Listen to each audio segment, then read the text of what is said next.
மறைந்த கேப்டன் விஜயகாந்தின் முதல் மகன் அரசியலில் தீவிரம் காட்டி வருகிறார். அவரின் இரண்டாவது மகன் சண்முக பாண்டியன் படங்களில் நடித்து வருகிறார்.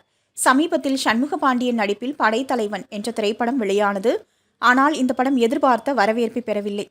விஜயகாந்த் மற்றும் வடிவேலு இடையே சில பிரச்சனைகள் இருந்ததாக தொடர்ந்து செய்திகள் உலா வந்த வண்ணம் இருக்கிறது. இந்நிலையில் விஜயகாந்தின் மகன்களில் ஒருவரான சண்முக பாண்டியன் வடிவேலு குறித்து பேசியுள்ளார். தற்போது இந்த விஷயம் இணையத்தில் வைரலாகி வருகிறது.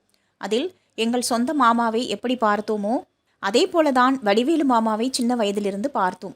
ஆனால் அவர் எங்களை ஏமாற்றிவிட்டு போய்விட்டார். அந்த சின்ன வயதிலேயே துரோகத்தை பார்த்து விட்டோம். அதனால் இப்போது யார் என்ன செய்தாலும் கவலை இல்லை என்று தெரிவித்துள்ளார்.